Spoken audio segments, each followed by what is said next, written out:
ಇರ್ಲಿ, ಅದೊಂದು ಸೆಕೆಂಡ್ರಿ. ಇವತ್ತು ಮಾತ್ರ ಡ್ಯಾನ್ಸ್ ಮಾಡ್ತಾರೆ ಅಷ್ಟೇ. ಭವಿಷ್ಯದಲ್ಲಿ ಚೆನ್ನಾಗಿ ಓದಬೇಕು, ಒಳ್ಳೆ ಹುದ್ದೆಗೆ ಬರಬೇಕು ಅಂದ್ರೆ ಮಕ್ಕಳು ತುಂಬಾ ಕಷ್ಟಪಟ್ಟು ಓದಬೇಕಾಗ್ತದೆ. ಯಾಕೆಂದ್ರೆ ಪ್ರತಿಯೊಬ್ಬ ಪೇರೆಂಟ್ಸ್ ಕೂಡ ಇವತ್ತು ಮಧ್ಯಮ ವರ್ಗದಲ್ಲಿರ್ತಕ್ಕಂಥವ್ರು, ಅದು ಅದರಲ್ಲೂ ಕೂಡ ಮುಳುಬಾಗಲು ಒಂದು ಗ್ರಾಮೀಣ ಪ್ರದೇಶ ತರ ಇರ್ತಕ್ಕಂಥದ್ದು. ತುಂಬಾ ಕಷ್ಟಪಟ್ಟು ಮಕ್ಕಳನ್ನು ಓದಿಸ್ತಾ ಇರ್ತೀರಿ ನೀವು. ಪ್ರತಿಯೊಂದು ಪೈಸೆ ಕೂಡಿಟ್ಟು ಖಾಸಗಿ ಸಂಸ್ಥೆಗಳಲ್ಲಿ ಫೀಸ್ ಅನ್ನು ಕಟ್ತಾ ಇರ್ತೀರಿ. ಅದರಲ್ಲಿ 90% ಕಷ್ಟ ಇರ್ತದೆ, ನೋವು ಇರ್ತದೆ, 10% ಮಾತ್ರನೇ ಕಣ್ಣೀರಿರ್ತಕ್ಕಂಥದ್ದು. ಅಂದ್ರೆ ನೀವು ಏನು ಮಕ್ಕಳನ್ನ ಚೆನ್ನಾಗಿ ಓದಿಸ್ಬೇಕಂದ್ರೆ ಪೇರೆಂಟ್ಸ್ ಕೆಲವು ಸ್ಟೆಪ್ಸ್ ಅನ್ನ ತಗೋಬೇಕಾಗ್ತದೆ. ಇವತ್ತು ಏನಾಗ್ತಾ ಇದೆ, ಪ್ರತಿಯೊಬ್ಬ ಮನೆಯಲ್ಲೂ ಕೂಡ 4 ಮೊಬೈಲ್ಸ್ ಇರ್ತವೆ. ದಯವಿಟ್ಟು ಹೇಳ್ತಾ ಇದೀನಿ, ನಿಮ್ ಮಕ್ಕಳು ಚೆನ್ನಾಗಿ ಓದಬೇಕು, ಒಳ್ಳೆ ಹುದ್ದೆಗೆ ಬರಬೇಕು ಅಂದ್ರೆ ದಯವಿಟ್ಟು ಪ್ರತಿಯೊಬ್ಬರು ಕೂಡ ಸಾಯಂಕಾಲ 6 ಗಂಟೆಯಿಂದ 9 ಗಂಟೆವರೆಗೂ ಮೊಬೈಲ್ಸ್ ಅನ್ನ ಆಫ್ ಮಾಡಿ. ಅದನ್ನ ಫಸ್ಟ್ ಯಾವಾಗ ಮಾಡ್ತೀರಾ ನೀವು, ನಿಮ್ ಮಕ್ಕಳು ಡೆಫಿನೆಟ್ ಆಗಿ ಓದ್ತಾ ಇರ್ತಾರೆ. ಯಾಕೆಂದ್ರೆ ಕೆಲವು ವಿಚಾರಗಳನ್ನ ನಾವು ಹೇಳಿದರೆ ಮಾಡೋದಿಲ್ಲ ಅವರು. ನಾವು ಏನ್ ಮಾಡ್ತೀವೋ ಅದನ್ನ ನೋಡ್ಬಿಟ್ಟು ಕಾಪಿ ಮಾಡ್ತಾರೆ. ಯಾಕೆಂದ್ರೆ ನಾವು ಹೇಳಿರೋದು ಬೇರೆ, ಅವ್ರು ಮಾಡೋದು ಬೇರೆ. ನಾವು ಮೊಬೈಲ್ ನೋಡಬಾರ್ದು ಅಂತ ಹೇಳ್ತೀವಿ, ಆದ್ರೆ ತಂದೆ ತಾಯಿ ಮೊಬೈಲ್ ನೋಡ್ತಾ ಇರ್ತಾರೆ. ಟಿವಿ ನೋಡಬಾರ್ದು ಅಂತ ಹೇಳ್ತೀವಿ, ತಂದೆ ತಾಯಿ ಟಿವಿ ನೋಡ್ತಾ ಇರ್ತಾರೆ. ಪ್ರತಿಯೊಂದು ನಾವು ಏನು ಮಾಡ್ತೀವೋ ಅದನ್ನ ನೋಡಿ ಮಕ್ಕಳು ಮಾಡ್ತಾ ಇರ್ತಾರೆ. ಅದನ್ನ ದಯವಿಟ್ಟು ಹೇಳ್ತಾ ಇದ್ದೀನಿ, ಫಸ್ಟ್ ಮಕ್ಕಳ ಕಡೆ ಗಮನವನ್ನು ಕೊಡಿ. ಯಾಕಂದ್ರೆ ಇದು ಕಾಂಪಿಟೇಷನ್ ಯುಗ. ಇದು ಇಡೀ 140 ಕೋಟಿ ಇರತಕ್ಕಂಥ ಜನಸಂಖ್ಯೆ ಇರತಕ್ಕಂಥ ದೇಶ ಇದು. ನಮ್ಮ ಮಕ್ಕಳು ಮುಂದೆ ಬರಬೇಕು, ಅಂತಾರಾಷ್ಟ್ರೀಯ ಮಟ್ಟದಲ್ಲಿ, ರಾಷ್ಟ್ರ ಮಟ್ಟದಲ್ಲಿ ಒಂದು ಉದ್ಯೋಗವನ್ನು ಗಿಟ್ಸ್ಕೋಬೇಕು ಅಂದ್ರೆ ಇವತ್ತು ಸ್ಕಿಲ್ ಇಂಪಾರ್ಟೆಂಟ್.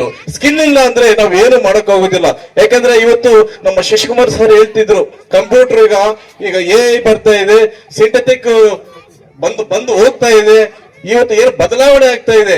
ಅದರಿಂದ ದಯವಿಟ್ಟು ಹಳ್ಳಿಗಳಲ್ಲಿರ್ತಕ್ಕಂತಹ ಜನರು ಆರ್ಥಿಕವಾಗಿ ಮುಂದೆ ಬರಬೇಕಾಗ್ತದೆ, ಚೆನ್ನಾಗಿ ಇಂಪ್ರೂವ್ ಆಗಬೇಕಾಗ್ತದೆ. ಯಾಕೆಂದ್ರೆ ಇವತ್ತು ಕಾರ್ಯಕ್ರಮ ನಮ್ಮ ಶಂಕರ್ ಅವರು ಮಾಡ್ತಿದ್ದಾರೆ, ಒಳ್ಳೇದೇ, ಸಂತೋಷ. ಪ್ರತಿಯೊಂದು ಶಾಲೆಯಲ್ಲೂ ಕೂಡ ಪ್ರತಿ ಒಂದು ವರ್ಷ ಕೂಡ ಸ್ಕೂಲ್ ಡೇ ಮಾಡ್ತಿರ್ತಾರೆ. ಅದು ಒಂದು ಎಂಟರ್ಟೈನ್ಮೆಂಟ್ ಪ್ರೋಗ್ರಾಮ್ ಅಷ್ಟೇ. ಈ ವಿದ್ಯಾಭ್ಯಾಸ ತುಂಬಾ ಮುಖ್ಯವಾದಂತಹದ್ದು.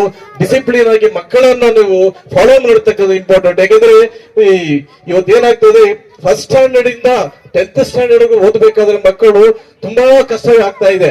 ಯಾಕಂದ್ರೆ ಒಬ್ಬರು ಕೂಡ ತಂದೆ ತಾಯಿ ಮಾತು ಕೇಳ್ತಿಲ್ಲ. ಇವತ್ತು ಆ ಪರಿಸ್ಥಿತಿಗೆ ಹೋಗ್ತಾ ಇದ್ದಾರೆ. ಯಾಕೆ ಹೋಗ್ತಾ ಇಲ್ಲ ಅಂದ್ರೆ ಇವತ್ತಿನ ಪರಿಸ್ಥಿತಿ ಏನಾಗ್ತಾ ಇದೆ, ಮೀಡಿಯಾ ಪ್ರಭಾವ ಜಾಸ್ತಿ ಆಗ್ತಾ ಇದೆ, ಡ್ರಗ್ಸ್ ಪ್ರಭಾವ ಜಾಸ್ತಿ ಆಗ್ತಾ ಇದೆ.